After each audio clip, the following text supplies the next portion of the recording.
अस्सलाम वालेकुम class. Last हम लोगों ने जो किया था प्रॉब्लम नंबर 15 तक क्वेश्चंस किए थे। नेक्स्ट आपके पास प्रॉब्लम नंबर 16 दिया गया है। इसके अंदर हमें पूछा हुआ है find the compound interest on the 4500 in the 3 years. अब यहाँ पे आपके पास जो पीछे हमने कंपाउंड इंटरेस्ट के क्वेश्चंस किए हैं उसके अंदर जो नंबर ऑफ ईयर्स थे वो आपको 5 या 4 ईयर दिया जाता था और तमाम ईयर्स के लिए जो रेट ऑफ इंटरेस्ट था वो आपके पास सेम था।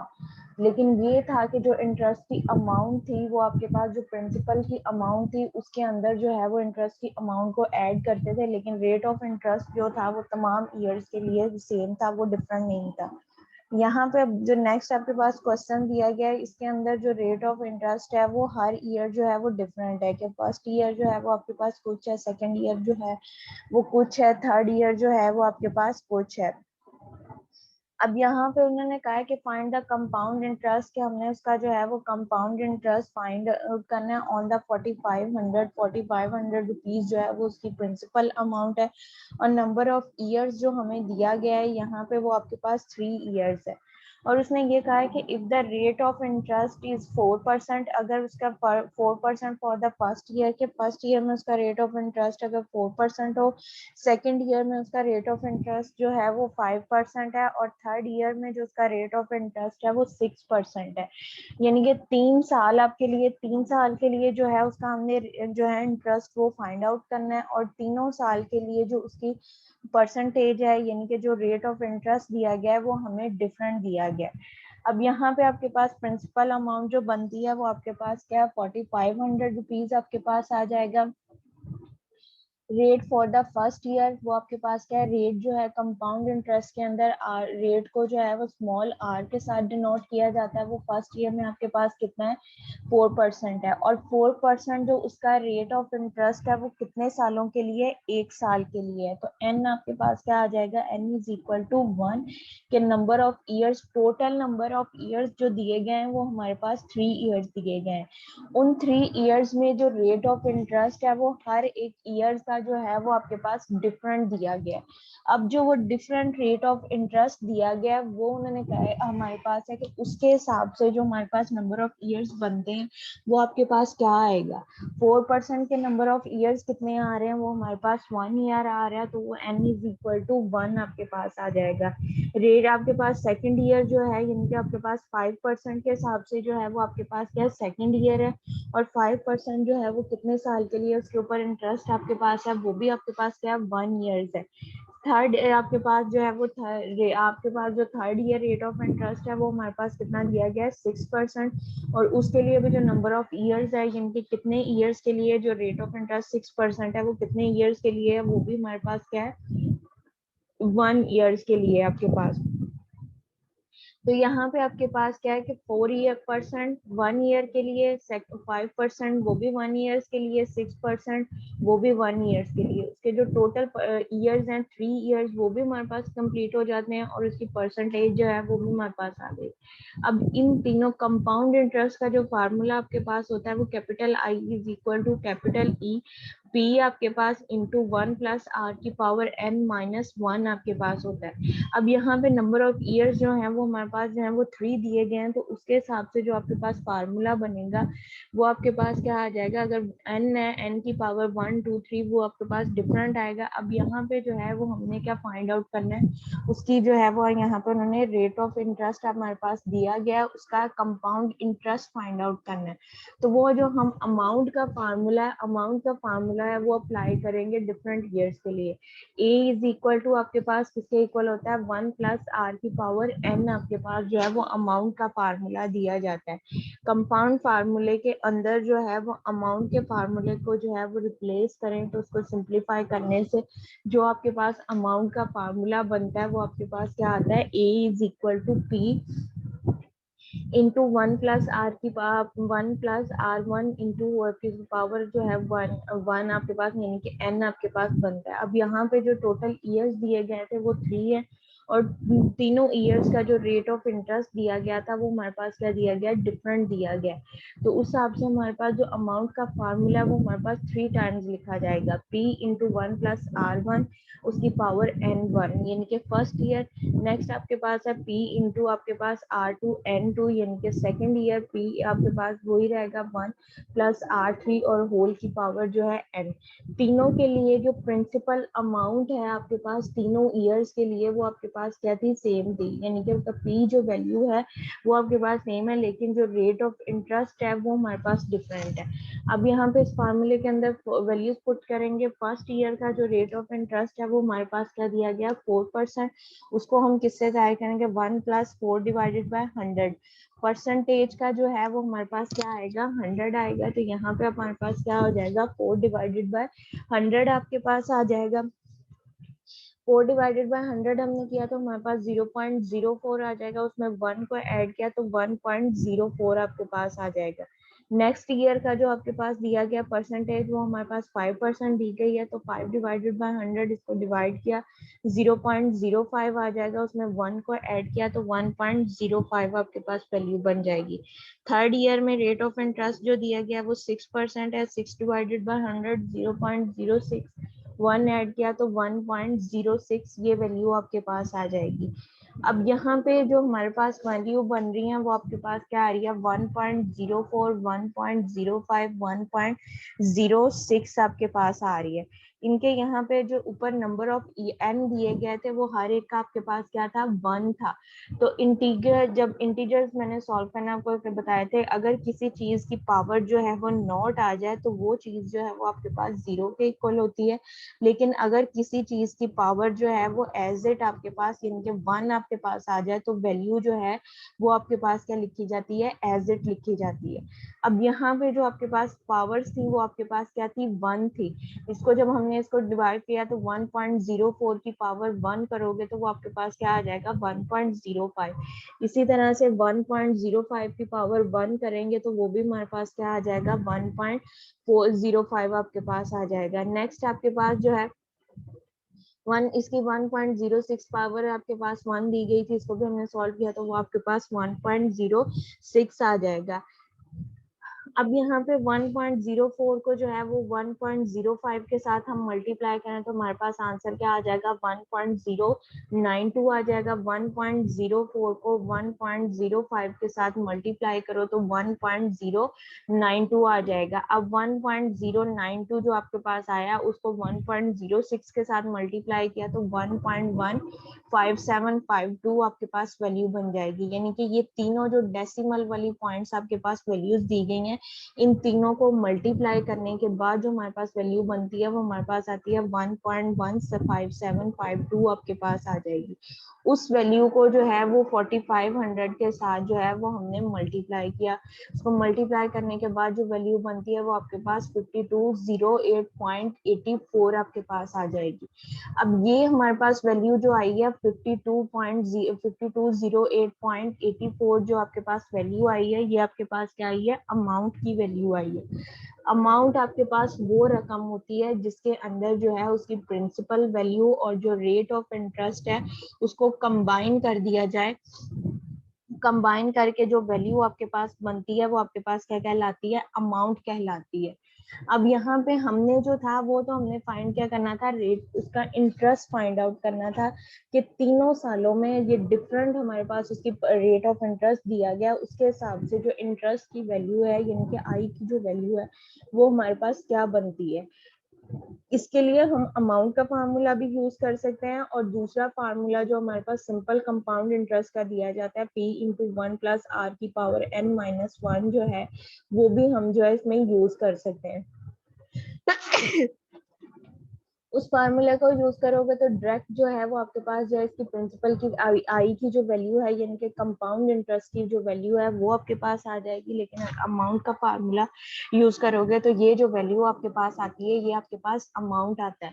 अमाउंट वो वाली वैल्यू होती है जिसके अंदर जो है वो आपके पास कंपाउंड इंटरेस्ट और जो उसकी प्रिंसिपल वैल्यू है उन दोनों वैल्यूज को कंबाइन करके जो वैल्यू आपके पास बनती है वो आपके पास क्या कहलाता है कंपाउंड इंटरेस्ट कहलाता है। अब ए जो सिंपल अमाउंट का फार्मूला होता है वो आपके पास क्या होता है A plus I A P plus I, P जो है वो प्रिंसिपल वैल्यू, आई जो है यानी कि अमाउंट ऑफ इंटरेस्ट की जो अमाउंट है वो हमारे पास। तो यहाँ पे जो हमारे पास वैल्यूज हैं वो हमारे पास अमाउंट यानी कि ए की वैल्यू है और पी की वैल्यू है। आई की वैल्यू हमने फाइंड आउट करनी है। आई को इधर रहने देंगे, पी यहाँ पे आपके पास जो है वो प्लस हो रहा है, दूसरी साइड पे जाएगा तो माइनस हो जाएगा। अमाउंट की वैल्यू लिखी है, प्रिंसिपल वैल्यू, उन दोनों को माइनस किया, माइनस करने के बाद आपके पास जो वैल्यू बनती है वो आपके पास क्या आती है 708.84, ये आपके पास वैल्यू आ जाती है।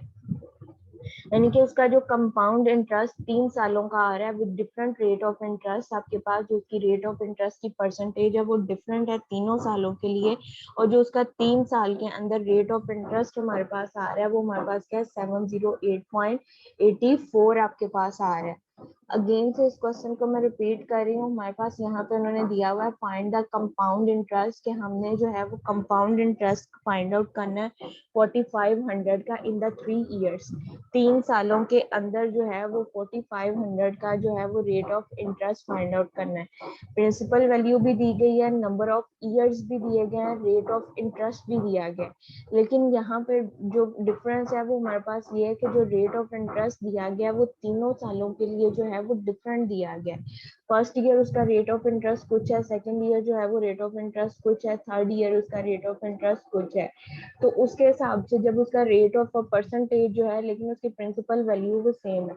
अब जब उसकी परसेंटेज जो है वो डिफरेंट है तो हर ईयर जो उसका यानी कि कंपाउंड इंटरेस्ट आपके पास आएगा, इंटरेस्ट की वैल्यू आएगी वो उसके रेट ऑफ इंटरेस्ट के हिसाब से जो है वो वेरी करती जाएगी, वो डिफरेंट आपके पास आएगी।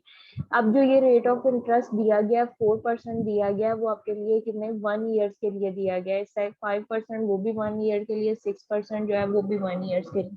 ये जो रेट ऑफ इंटरेस्ट है 4%, ये आपको 6 माह के लिए भी दिया जा सकता है, या आपको जो है वो 7 मंथ के लिए भी। तो वो जो स्टार्टिंग में आपको जब मैंने ये कंपाउंड के फार्मूले करवाए थे उसमें आपको जो है बाय एनुअली भी करवाया था कि बाय एनुअली आ जाए तो उसको आपने कैसे यूज करना है, क्वार्टरली आ जाए तो तब आपने फार्मूले को कैसे यूज करना है, सेमी आपके पास हो जाए तो वो आपके कैसे करना है, ईयरली है, मंथली है या वीकली है, तो उसको जो है वो आपने किस तरह से यूज करना है। अब यहाँ पे जो है वो आपके पास क्या दिया गया था, ईयरली उसका रेट ऑफ इंटरेस्ट दिया गया है। तो हमने जो है वो अमाउंट का फार्मूला यूटिलाइज किया है, ए इज आपके पास जो है आई इज इक्वल, आपके पास जो अमाउंट का फार्मूला दिया गया है A is equal to P into 1+r की पावर n जो है। अब n जो है वो आपके पास क्या दिया गया, तीनों के अंदर जो नंबर ऑफ ईयर्स बन रहा है वो आपके पास 1 ईयर बन रहा है। तो 1 ईयर जो है जब इसको हमने सिंप्लीफाई करके उसकी पावर 1 को रिजोल्व करेंगे, किसी चीज की पावर इंटीग्रल की पावर जो है वो अगर आपके पास जो है वो नॉट आ जाए यानी कि 0 हो तो वो वैल्यू जो होती है वो आपके पास 0 के इक्वल होती है। लेकिन किसी चीज की पावर, इंटीग्रल की पावर, वेरिएबल की पावर या किसी वैल्यू की पावर जो है वो 1 आ जाए तो वो वैल्यू, वो इंटीग्रल और वो चीज जो है वो आपके पास सेम एज इट लिखी जाती है। इसको सिंप्लीफाई किया, सिंप्लीफाई करके जो अमाउंट आपके पास आई है वो आपके पास क्या है 5208.84 आई है। अब ये वैल्यू जो आपके पास आई है ये अमाउंट की है। अमाउंट आपके पास जो है वो रकम होती है जिसके अंदर जो है वो रेट ऑफ इंटरेस्ट और प्रिंसिपल वैल्यू जो है वो दोनों को कंबाइन करके जो वैल्यू आपके पास बनती है वो आपके पास क्या कहलाती है, अमाउंट कहलाती है। हमने जो है यहाँ पे रेट ऑफ इंटरेस्ट की वैल्यू फाइंड आउट करनी थी, हमारे पास पी की वैल्यू भी है, अमाउंट की वैल्यू भी है, इन दोनों को हमने माइनस किया, माइनस करके जो हमारे पास वैल्यू आती है वो आपके पास क्या है रेट ऑफ इंटरेस्ट है, कि डिफरेंट रेशियोज के साथ जो उसकी रेट आपके पास परसेंटेज दी गई है उस परसेंटेज के हिसाब से 3 सालों का जो उसके रेट ऑफ इंटरेस्ट आपके पास आ रहा है वो आपके पास क्या है 708.84 आपके पास जो है वो रेट ऑफ उसका जो इंटरेस्ट कंपाउंड इंटरेस्ट आ रहा है वो इतना है कि इतना उसको जो है वो प्रॉफिट मिल रहा है 3 सालों के अंदर डिफरेंट रेशियोज के साथ। नेक्स्ट आपके पास जो प्रॉब्लम दी गई है उसके अंदर पूछेंगे कि आपके पास है a man borrow a 5,000 for the 10 years at the compound interest, के जो आदमी है वो आपके पास क्या है 5,000 रुपया 10 साल के लिए जो है वो उधार ले रहा है। If the rate of interest 3% per annum for the first 2 years, के पहले 2 साल के लिए जो उसका रेट ऑफ इंटरेस्ट है वो 3% के हिसाब से है। नेक्स्ट 3 इयर्स के लिए जो है वो आपके पास 3.5% के हिसाब से है। नेक्स्ट उससे नेक्स्ट जो आपके पास रेट ऑफ इंटरेस्ट दिया गया है वो 4% के हिसाब से for the last 5 years. Total number of years जो दिए गए हैं वो हमारे पास क्या दिए गए हैं, 10 इयर्स दिए गए हैं। उन 10 इयर्स के अंदर जो उसका रेट ऑफ इंटरेस्ट है आपके पास दिया गया है, पहले 2 साल के लिए वो 3% है। नेक्स्ट आपके पास जो 3 साल है उसके लिए 3.5% के हिसाब से है। तो ये आपके 5 इयर्स कंप्लीट हो गए, रिमेनिंग जो है वो आपके पास क्या रहता है, 5 इयर्स रहते हैं। उन 5 इयर्स में जो उसका रेट ऑफ इंटरेस्ट है वो 4% के हिसाब से है। उसने कहा कि how much does he repay at the end of the 10 years, के 10 साल के एंड पे जो है उसको कितना जो है वो कंपाउंड इंटरेस्ट यानी कि उसको कितना सूद जो है वो रिटर्न करना पड़ेगा। एक आदमी है उसने 5,000 रुपया जो है वो 10 साल के लिए उधार लिया है, और उसकी जो रेट ऑफ इंटरेस्ट है वो तीनों साल के लिए वो 10 साल के लिए जो है वो डिफरेंट दी गई है।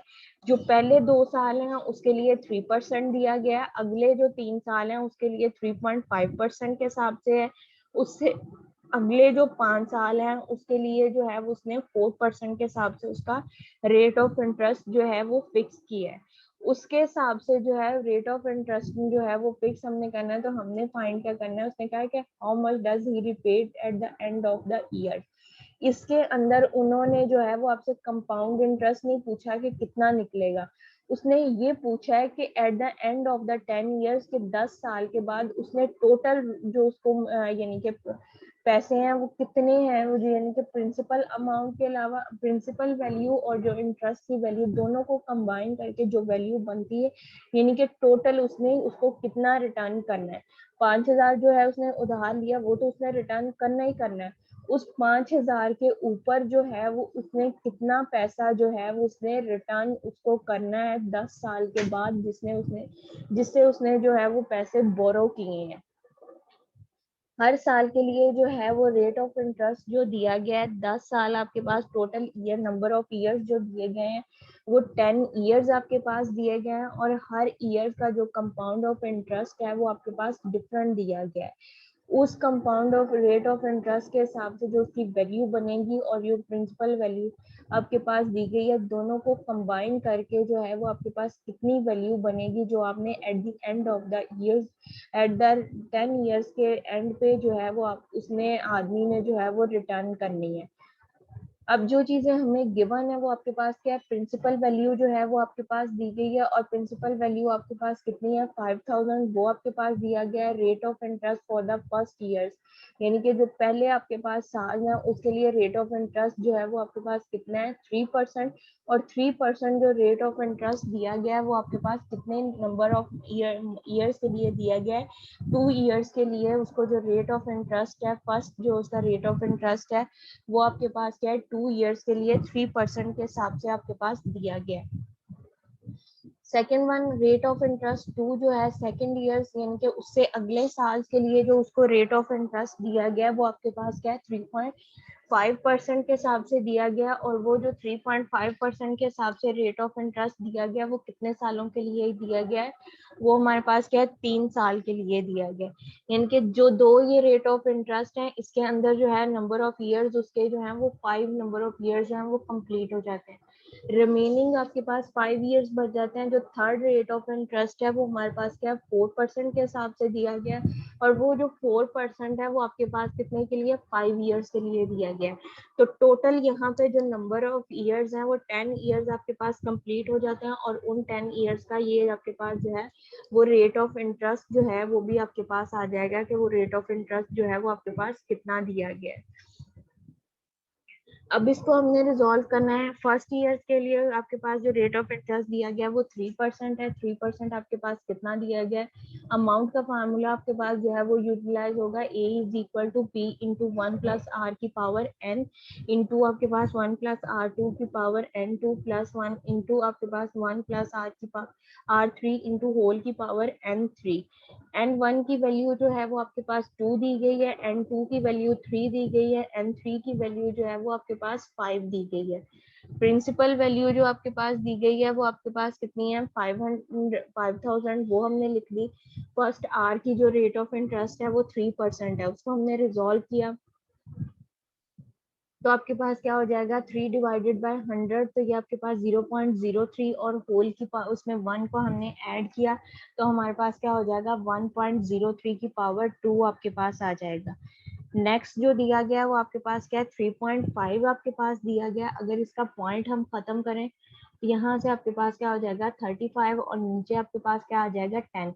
पॉइंट का 1 और पॉइंट के बाद जितने डिजिट है उतना 0 आपके पास, तो वो 1 हो जाएगा। ये नीचे जो वैल्यू आपके पास 100 दी गई है ये वैल्यू आपके पास क्या हो जाएगी 1000 और ऊपर आपके पास क्या आ जाएगा 3.5 आपके पास आ जाएगा। इसको अब हमने रिजॉल्व किया, यहाँ पे आपके पास क्या है कि इसको 1 प्लस 3.5 डिवाइडेड बाय 100, इसकी पावर हमारे पास क्या है 3, तो ये आपके पास क्या हो जाएगा 35 डिवाइडेड बाय 1000 आपके पास, इसको हमने किया तो हमारे पास क्या हो जाएगा 0.035 आपके पास आ जाएगा। तो उसके अंदर जो है वो 1 आपने ऐड किया तो आपके पास 1.035 आपके पास वैल्यू बन जाएगी। होल की पावर जो है वो आपके पास 3 आ जाएगा। उससे नेक्स्ट 1 पॉइंट दिया तो 0.04, उसको हमने 1 किया 1.04, उसकी पावर जो है वो आपके पास 5 आ जाएगी। अब यहाँ पे जो है इसको अब हमने रिजॉल्व करना है, सिंप्लीफाई करना है कि वो हमारे पास क्या बनता है। 1.03 की पावर 2 आपके पास दिया गया है। 1.03 को हमने क्या मल्टीप्लाई करना है 1.03 के साथ, तो ये वैल्यू आपके पास क्या आ जाएगी 1.0609 आपके पास ये वैल्यू बन जाएगी। इसकी जो वैल्यू आपके पास आएगी 1.03 का स्केयर है। स्केयर का मतलब है कि इस वैल्यू को आपने इसी वैल्यू के साथ अगेन से जो है वो मल्टीप्लाई करना है। 1.03 को जो है वो 1.03 के साथ मल्टीप्लाई करेंगे तो जो वैल्यू आपके पास आएगी वो आपके पास क्या आ जाएगा 1.0609 आपके पास आ जाएगा। नेक्स्ट आपके पास जो है वो आपके पास 1.035 की वैल्यू जो दी गई है पावर, वो आपके पास क्या दी गई है 3 दी गई है, तो इसको हमने क्या है 3 टाइम्स मल्टीप्लाई करना है, यानी कि 1.035 को हमने मल्टीप्लाई किया तो जो आंसर आपके पास आएगा उसको अगेन से जो है वो 1.035 के साथ मल्टीप्लाई करेंगे तो इसका आंसर जो आपके पास आएगा वो आपके पास किसके इक्वल 1.10875 के इक्वल आपके पास आ जाएगा। या 1.035 को 3 टाइम आप मल्टीप्लाई करोगे तो इसका आंसर 1.10871 के इक्वल आपके पास आ जाएगा। उससे नेक्स्ट आपके पास 1.04 दिया गया है, इसकी पावर जो है वो 5 दी गई है, मतलब कि 1.05 को आपने 5 टाइम जो है वो मल्टीप्लाई करना है।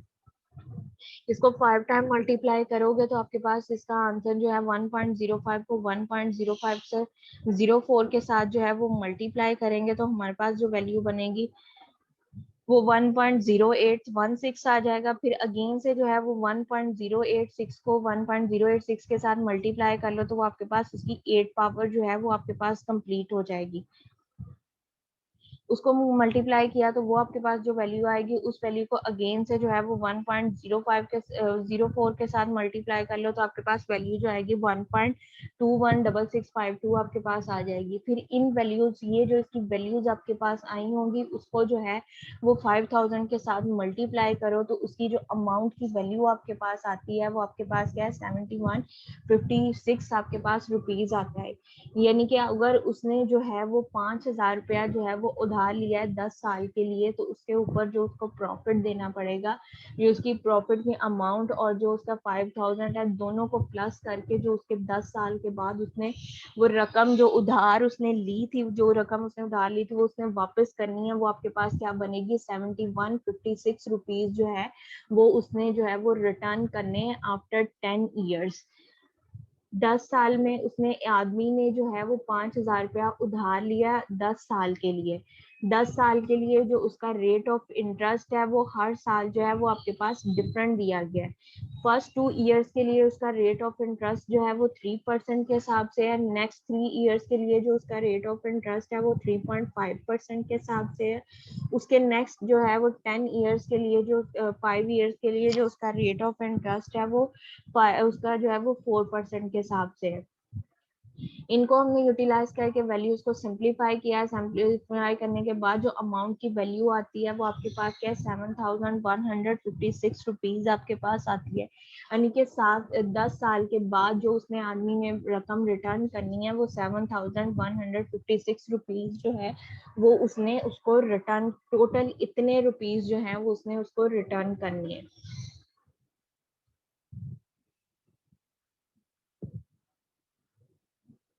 नेक्स्ट प्रॉब्लम नंबर 18 में आपके पास दिया गया find the amount and the compound interest on the 5,000 rupees in the 3 years at the 8% per annum compounded half yearly. अब यहाँ पे उसने ये दिया हुआ है कि उसने फाइंड द अमाउंट, हमने अमाउंट फाइंड आउट करनी है एंड द कंपाउंड इंटरेस्ट, उसका कंपाउंड इंटरेस्ट फाइंड आउट करना है 5,000 रुपीज के ऊपर in the 3 years at the rate of 8% per annum compounded half yearly. यानी कि आधे साल का जो है वो हमने उसका रेट ऑफ इंटरेस्ट जो है वो फाइंड आउट करना है। और उन रेट ऑफ इंटरेस्ट जो आपके पास निकलेगा 8% के हिसाब से और ये प्रिंसिपल अमाउंट, इसको कंबाइन करके जो आपके पास अमाउंट बनेगी वो हमने फाइंड आउट करनी है कि वो हमारे पास क्या आएगा। तो हम यहाँ पे क्या करेंगे, अमाउंट का फार्मूला जो है वो पुट करेंगे। अमाउंट के फार्मूले को जो है वो सिंप्लीफाई करेंगे। जो आपके पास वैल्यू बनेगी उसको प्रिंसिपल वैल्यू, ये जो आपके पास 500 दिया गया उसमें से जो है वो माइनस कर लेंगे। तो मैंने आपको जब पीछे फार्मूले जब स्टार्टिंग में आपके पास ये करवाया था, अगर आपके पास जो है वो हाफ ईयरली आ जाए तो आपके पास जो वैल्यूज दी जाएगी उसको हमने 2 के साथ जो है वो डिवाइड कर देना है और जो नंबर ऑफ ईयर्स आपके पास दिए गए होंगे, जितना नंबर ऑफ ईयर्स दिए गए होंगे उसको जो है वो आपने 2 के साथ जो है वो मल्टीप्लाई कर देना है। अगर आपके पास जो है वो सेमी, यानी कि सेमी आपके पास क्या बनता है, हाफ ईयरली बनता है। सेमी हो तो वो आपके पास हाफ ईयरली है तो उसमें नंबर ऑफ ईयर्स जो होंगे वो 2 के साथ मल्टीप्लाई हो जाएंगे और जो उसका रेट ऑफ इंटरेस्ट दिया जाएगा वो 2 के साथ जो है वो आपके पास डिवाइड हो जाएगा। यानी कि आर की अमाउंट को 2 के साथ डिवाइड कर देंगे और एन की जो वैल्यू दी जाएगी उसको 2 के साथ मल्टीप्लाई कर देंगे। यहाँ पे अब हमने क्या है, नंबर ऑफ ईयर्स जो दिए गए थे वो हमारे पास क्या है 3 ईयर्स है। तो हाफ ईयरली का हमने फाइंड आउट करना है तो हाफ ईयर्स में 6 होते हैं तो यहाँ पे 3 मल्टीप्लाई बाय 2 हो जाएगा। तो जो नंबर ऑफ ईयर्स आपके पास हो जाएंगे वो आपके पास क्या है 6 हो जाएंगे। नेक्स्ट उसने दिया हुआ है कंपाउंड, यानी कि उसका जो रेट ऑफ इंटरेस्ट है वो 8% के हिसाब से दिया गया। उसने क्या कि 8% पर एनम कंपाउंडेडली हाफ ईयरली। तो जो 8 आपके पास दिया गया है इसको आपने 2 के साथ डिवाइड कर देना है। 3 को जो है वो 2 के साथ मल्टीप्लाई कर देना है। 8 को जो है वो 2 के साथ आपने डिवाइड कर देना है तो वो आपके पास उसकी परसेंटेजेस आ जाएंगी।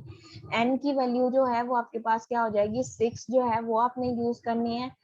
और जो आर की वैल्यू है 4% ये आपने यूज करना है। प्रिंसिपल वैल्यू आपके पास क्या दी गई है 5,000 दिया गया है। अमाउंट का फार्मूला आपके पास इसके इक्वल है P इंटू 1 प्लस आर की पावर एन के इक्वल जो है वो आपके पास अमाउंट का फार्मूला दिया गया है। इसकी वैल्यूज हमने पुट की हैं। वैल्यूज पुट करोगे तो आपके पास क्या हो जाएगा 5,000 इंटू 1 प्लस 4 डिवाइडेड बाई 100 और होल की पावर जो है वो आपके पास 6। इसको डिवाइड किया तो 0.04, 1 को ऐड किया 1.04, उसकी पावर जो है वो आपके पास क्या आ जाएगी 6 आ जाएगी। अब एक तो मेथड हमारे पास ये दिया गया है, यहाँ पे हमने जो है वो अमाउंट फाइंड आउट करनी है।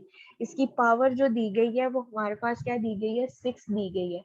आपके पास दोनों मेथड्स हैं, या तो सिंप्लीफाई कर लो, इसकी पावर 1.46 जो आया है इसको जो है वो 6 के साथ पावर 1.46 को जो है वो यानी कि 1.04 को जो है वो 6 टाइम मल्टीप्लाई कर लो तो जो वैल्यू आपके पास आएगी उसको 500,000 के साथ मल्टीप्लाई करो तो आपके पास जो है वो अमाउंट की वैल्यू बन जाएगी। एक मेथड आपके पास ये है। दूसरा आपके पास ये था कि जो ये पावर आपके पास दी जाती है, आपके पास एक्सपोनेंट दिया जाता है, इसको कोफिशिएंट में चेंज करना हो तो बोथ साइड पे हम क्या करेंगे लॉग अप्लाई कर देंगे। तो यहाँ पे भी हम क्या करेंगे लॉग अप्लाई कर देंगे, taking a log on the both side. A की value log of a is equal to log of 5000, तो ये आपके पास जो एक्सपोनेंट में आपके पास दिया गया है ये आपके पास कोफिशिएंट में आ जाएगा। तो यहाँ पे वैल्यू आपके पास क्या आ जाएगी 6 log इंटू आपके पास 1.04। इसका जो है 1.04 का log लिया, जो आपके पास log की वैल्यू आएगी उसको 6 के साथ मल्टीप्लाई किया, तो हमारे पास वैल्यू जो आपके पास आ जाएगी वो आपके पास क्या है 0. आपके पास 1020 आपके पास आ जाएगी। 5000 का लॉग लिया, वो आपके पास क्या आ जाएगा वैल्यू, यहाँ पे आपके पास 3.6990, ये आपके पास उसकी वैल्यू आ जाएगी। अब यहाँ पे log ऑफ a है, इसको हम यहाँ पे जो log दिया गया है इसको दूसरी साइड पे लेके जाओ तो ये आपके पास क्या हो जाएगा एंटी लॉग या log का इनवर्स। इनवर्स का मतलब भी log का इनवर्स ऊपर लिखा हुआ है, इसका मतलब भी जो है वो आपके पास क्या है एंटी लॉग है। तो 3.801 जो आपके पास वैल्यू आई है इसका हमने एंटी लॉग लिया, तो अमाउंट जो आपके पास आ रही है वो 63 टू 4 आपके पास, यानी कि 6324 रुपीज आपके पास आ रही है। अमाउंट तो आपके पास आ गई, लेकिन रेट ऑफ इंटरेस्ट जो है वो आपको नहीं पता कि रेट ऑफ इंटरेस्ट जो है वो आपके पास कितना दिया गया है।